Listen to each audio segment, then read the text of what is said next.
जेतवन नाम के जंगल में एक शेर रहता था। उसका नाम शेर सिंह था। जंगल में कई जानवर थे और वो सब गुफाओं में रहते थे। शेर सिंह जंगल के बाकी जानवरों का शिकार करके अपना पेट भरता था, लेकिन एक ही तरह का शिकार खाकर वो अब ऊब गया था। इसलिए वो कुछ अलग शिकार करके उसे खाना चाहता था। वो एक दिन नाराज होकर बैठा था। तभी उसके पास एक लोमड़ी आती है और वो उससे पूछती है, अरे जंगल के राजा शेर सिंह, ये क्या हुआ आपको? क्या देख रहा हूँ मैं? क्या हुआ? ऐसा क्या देखा तुमने? आपको इतना नाराज मैंने कभी नहीं देखा। क्या बताएंगे, आप इतना नाराज क्यों है? अरे लोमड़ी, अब तुम्हें क्या बताऊं? दरअसल मैं एक तरह का शिकार खा खा कर अब ऊब चुका हूँ। तो इसमें कौन सी बड़ी बात है महाराज? जंगल में जाइए और कोई दूसरा शिकार करके खा लीजिए। अरे लोमड़ी, वही तो समस्या है। मुझे जो खाना है वो मेरे हाथ में ही नहीं आ रहा। आप किसका शिकार करना चाहते हैं महाराज? क्या खाना चाहते हैं आप? लोमड़ी, मैं एक हिरण और उसके नरम नरम मांस वाले बच्चे को खाना चाहता हूँ, लेकिन ना ही वो हिरण मेरे हाथ आ रहा है और ना ही उसके बच्चे। समझ नहीं आ रहा कि क्या करूँ। बस इतनी सी बात? क्या मैं आपको एक सुझाव दूं? हिरण और उसके बच्चे को पकड़ने का। हाँ हाँ, इसीलिए तो मैं सुबह से बैठा हूँ। बताओ। ठीक है महाराज, मैं आपको बता दूंगा, लेकिन मुझे क्या मिलेगा? अरे तुम ही बताओगे, तुम्हें क्या चाहिए? आप जब भी उस हिरण को और उसके बच्चों का शिकार करेंगे, मुझे बस उस हिरण का एक बच्चा खाने के लिए दे दीजिएगा। बस इतनी सी बात? मुझे मंजूर है। महाराज, आपको बस उत्तर दिशा में सीधे जाना पड़ेगा और एक नदी किनारे पहुंचकर आपको कई सारी गुफाएं दिखेंगी, लेकिन जिस गुफा पर फूल लगे होंगे उसी गुफा में जाना होगा। वहां मुल्ली नाम की एक हिरण अपने 2 बच्चों के साथ रहती है और उसी गुफा में आप उनको पकड़ लीजिएगा। ये सुनकर शेर सिंह तुरंत ही उत्तर दिशा की ओर निकल पड़ा।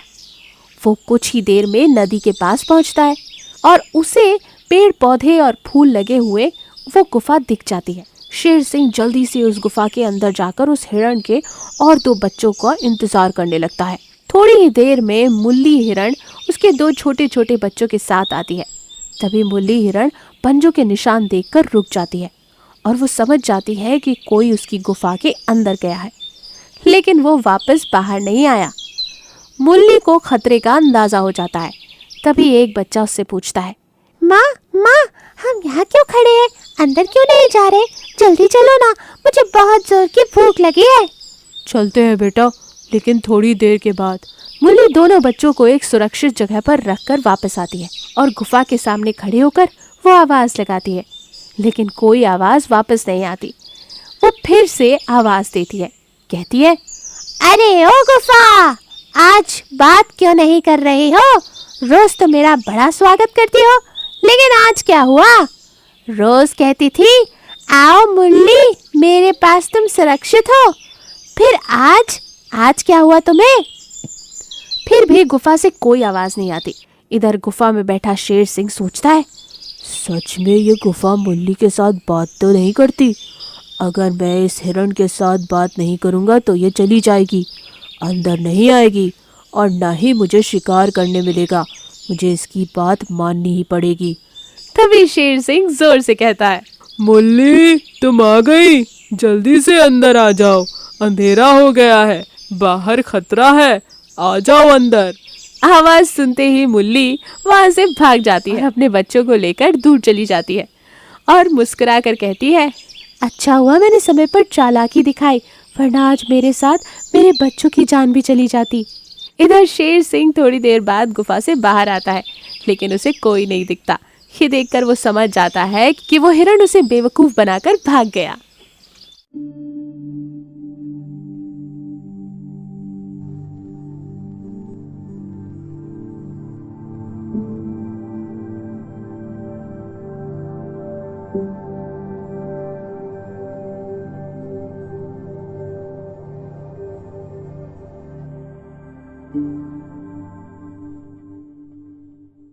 बहुत समय पहले की बात है। किसी जंगल में एक हिरन बरगद के पेड़ के नीचे बैठकर आराम कर रही थी। लेटे लेटे उसके मन में बुरे बुरे ख्याल आने लगे। उसने सोचा, यदि धरती फट गई तो मेरा क्या होगा। अभी वो ऐसा सोच ही रही थी कि उसे एक जोर के धमाके की आवाज आई। वो बुरी तरह से डर गई और चीखने लगी। डरकर इधर उधर भागने लगी। अरे धरती फट गई, हाँ, अरे मैं मरने वाली हूँ, अपनी अपनी जान बचाओ, धरती फट गई। और ऐसा कहते हुए वो पागलों की तरह इधर उधर भागने लगी। उसे इस कदर भागता हुआ देखकर एक दूसरे हिरन ने उसे अरे पूछा, बहन, क्या हुआ? इस तरह पागलों की तरह क्यों भाग रही हो? अरे अरे तुम भी भागो, अपनी जान बचाओ, धरती फट रही है, हाँ हाँ भागो। इस तरह वो चीखती हुई भागती रही। उसे देखकर दूसरा हिरन भी डर गया और वो भी उसके साथ भागने लगा।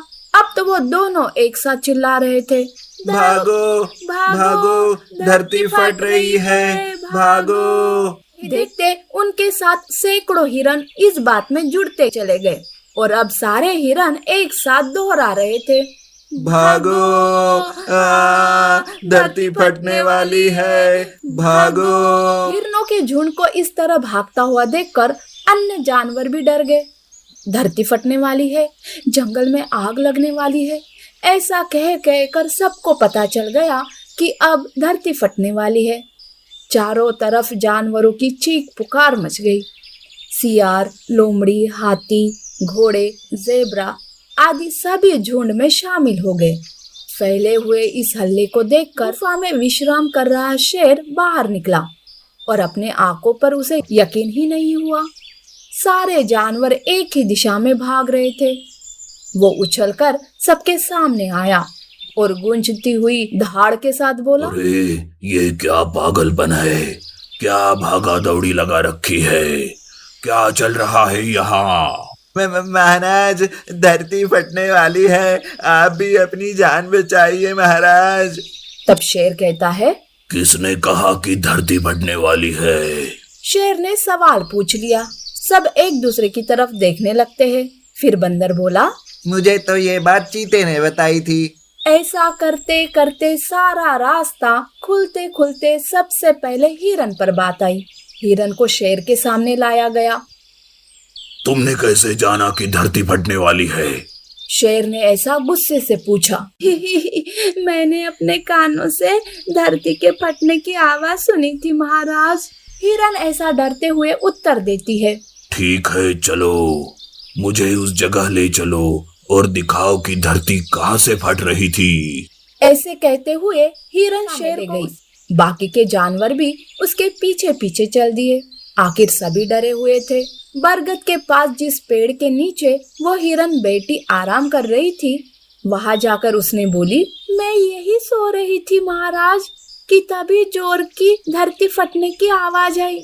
मैंने अपनी आंखों से धूल उड़ते हुए भी देखी। शेर ने आसपास जाकर देखा। सारा माजरा समझ आया और उसने सभी को संबोधित करते हुए कहा, अरे ये तो हिरन मूर्ख है। पास ही नारियल का एक ऊंचा पेड़ है और वहां तेज हवा चलने की वजह से बड़ा सा नारियल धरती पर आकर गिरा। उसकी वजह से ही आसपास धुआं भी हुआ, धूल भी उड़ी और आवाज भी हुई और इस बेवकूफ हिरन को लगा कि धरती फट गई है।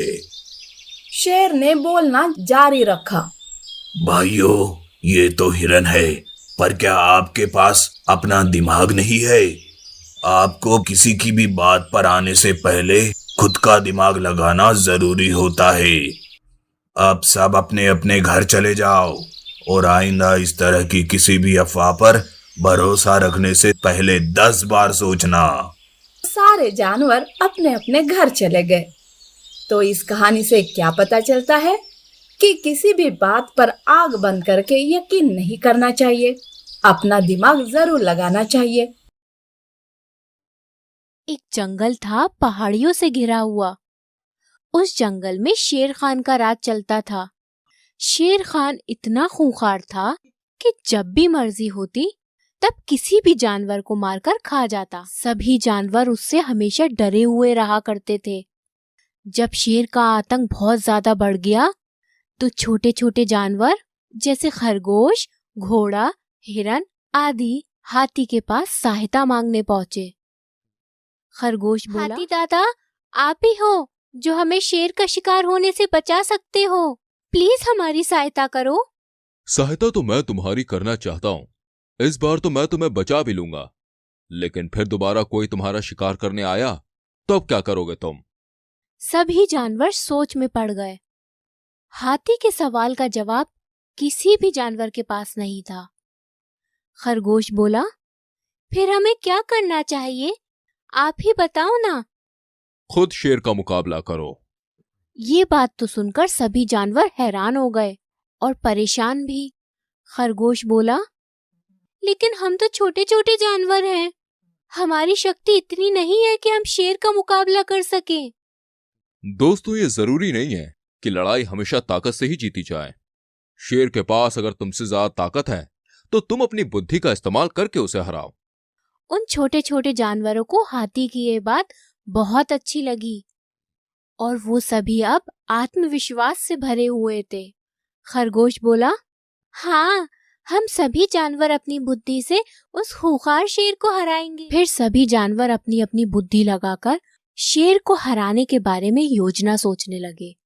खरगोश, घोड़ा, सियार, सांप और सभी जानवर अपना अपना दिमाग दौड़ा रहे थे कि तभी वहां लोमड़ी आई और उसने सभी जानवरों को शेर सिंह का संदेश बताया।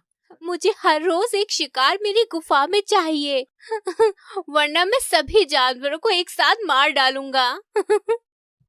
लोमड़ी तो ये संदेश पढ़ते हुए जोर जोर से हंस रही थी, क्योंकि वो शेर सिंह की गुलाम थी और शेर सिंह जैसा कहता था वो करती थी।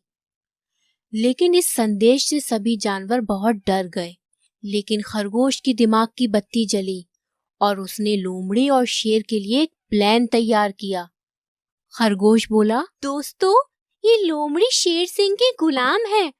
अगर ये हमारे जाल में फंस जाए तो शेर भी अपने आप फंस जाएगा। सभी जानवर मिलकर लोमड़ी को मक्खन लगाने लगे और उसकी तारीफें करने लगे। अपनी तारीफें सुनने के बाद लोमड़ी बहुत खुश हो गई। तभी खरगोश बोला, हम सभी जानवर तो शेर सिंह का बहुत सम्मान करते हैं और उन्हें दावत पर बुलाना चाहते हैं। सिर्फ आप ही उन्हें ला सकती हो।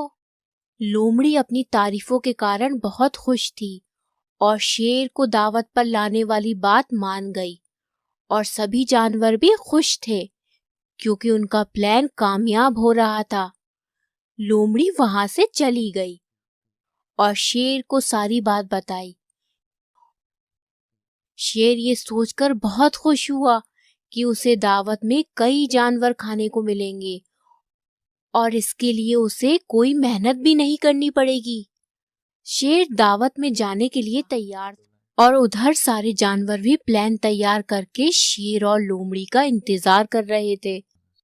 खरगोश बोला, यार, काफी देर हो गई, शेर और लोमड़ी आए नहीं।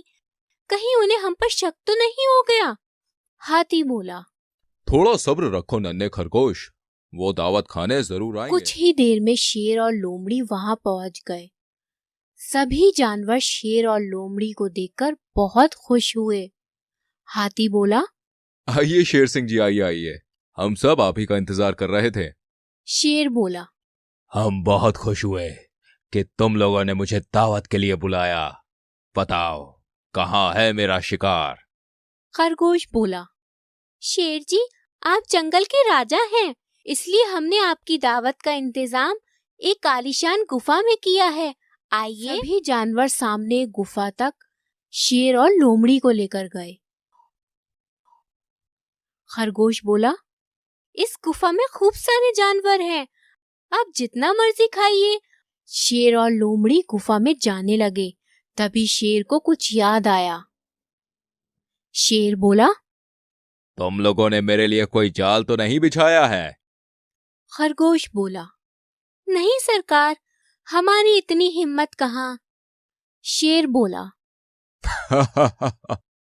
समझदार हो। इतना कहकर शेर और लोमड़ी गुफा में चले गए और उनके अंदर जाते ही सभी जानवरों ने मिलकर एक बड़ा सा पत्थर गुफा के द्वार पर लगा दिया। गुफा बंद हो गई। शेर और लोमड़ी अंदर से चिल्लाते ही रह गए। अब सभी जानवर बहुत खुश हैं और शेर का डर भी अब खत्म हो गया। एक घना जंगल था। उस जंगल में सारे जानवर बड़े प्यार से रहते थे, मिलजुल कर खेलते थे और एक दूसरे की मदद भी करते थे। उस जंगल में ही पानी का तालाब था। वहां पानी पीने के लिए भी सभी जानवर एक साथ ही चले जाते थे। उस जंगल में एक घोड़ी और उसका बच्चा रहता था। उस घोड़े के बच्चे का पैर जन्म से ही कमजोर था। वो जोर से भाग नहीं सकता था। वो घोड़ा अब बड़ा हो गया था। जंगल के सारे जानवर उससे बड़े प्यार से बात करते थे, सिवाय एक लोमड़ी की। लोमड़ी हमेशा उसके पास जाकर उसके पैर का मजाक उड़ाती थी। लंगड़ा घोड़ा कहकर उस पर हंसती थी। शुरू में घोड़े ने इस बात का ज्यादा बुरा नहीं माना, लेकिन किसी भी चीज की हद होती है। बार बार चिढ़ाया जाने से उसका दिल टूट गया। वह उदास बैठ गया। अपनी माँ के पास जाकर बोला, माँ, भगवान ने मुझे ऐसा पैर क्यों दिया? अगर मैं दौड़ नहीं सकता हूँ तो मेरा उपयोग ही क्या है? देखो, सब मुझे कितना चिढ़ाते हैं। अब मुझे यहाँ नहीं रहना चाहिए। मैं इस जंगल को हमेशा हमेशा के लिए छोड़कर जा रहा हूँ। ऐसा कहकर वो अपने रास्ते चल पड़ा। कुछ ही दूर जाने के बाद पीछे से एक भारी भरकम आवाज आई। घोड़े ने पीछे मुड़कर देखा। वहां जंगल का राजा शेर उसे कुछ कह रहा था। देखो, तुम यहाँ से मत जाओ। हमें तुम्हारी जरूरत है। वो तुम ही हो जो हमारे लिए जंगल के सभी पेड़ से फल तोड़कर हम सबको बांटते हो। चिड़िया को अपनी पीठ पर बिठाकर जंगल की सैर कराते हो। अपने बूढ़े हाथी के लिए घास और पानी लाकर देते हो। ये काम तुम्हारे सिवाय और कोई नहीं करता। तुम इन सब की इतनी सेवा करते हो, तुम्हारी जगह कोई और नहीं ले सकता। तुम मत जाओ। शेर की बात सुनकर घोड़ा खुश तो हो गया, लेकिन लोमड़ी की बार बार चिढ़ाने की आदत को याद कर वो दुखी हो गया। उसने शेर राजा को कहा, राजा जी, आपकी बात सुनकर मुझे बहुत अच्छा लगा कि मैं आप सबके काम आता हूँ, लेकिन वो लोमड़ी हमेशा मुझे लंगड़ा घोड़ा कहकर चिढ़ाती है और उसकी इस बातों से मैं दुखी हो जाता हूँ। शेर को घोड़े का जंगल छोड़ने का कारण पता चल गया। दूसरे दिन शेर ने लोमड़ी को और जंगल के सभी जानवरों को बुलाया। घोड़ा और उसकी मां भी वहां उपस्थित थी। शेर ने लोमड़ी को कहा, लोमड़ी, तुम घोड़े को क्यों चिढ़ाती हो? तुम तो जंगल में कुछ काम करती नहीं हो। बस इधर की बातें उधर करना, वही तुम्हारा काम है। कभी तुमने उस बूढ़े हाथी की मदद की है? क्या कभी तुमने पेड़ के फल तोड़कर सब में बांटे हैं? क्या कभी तुमने अपनी छोटी चिड़िया को पीठ पर बिठाकर उसे जंगल की सैर कराई है? बोलो, चुप क्यों हो? राजा की बात सुनकर लोमड़ी चुप हो गई। शेर ने कहा, देखो लोमड़ी, कभी भी किसी के शारीरिक व्यंग पर हंसना नहीं चाहिए, ना ही उस बात से उसे चिढ़ाना चाहिए। हर किसी के अंदर कुछ ना कुछ खास बात जरूर होती है। दूसरों के अंदर की कमियां ढूंढने के बजाय उनके अंदर की खूबियां देखो। लोमड़ी को अपनी गलती का एहसास हो गया। उसने उस घोड़े की माफी मांगी। सब जानवर बहुत खुश हो गए। घोड़े की मां भी बहुत खुश हो गई और घोड़ा भी बहुत खुश हो गया कि खुद की कमजोरी होने के बावजूद भी जो दूसरों के लिए काम निस्वार्थ रूप से करता था। वही बात उसकी ताकत बन गई। मैं सबके काम आता हूं, इस भावना से वो बड़ा खुश हो गया और अपनी मां के साथ चला गया। उसके बाद लोमड़ी ने उस घोड़े को कभी नहीं चिढ़ाया। तो बच्चों, ध्यान में रखिए, किसी की कमजोरियां देखने के बजाय उसकी खूबियां देखनी चाहिए।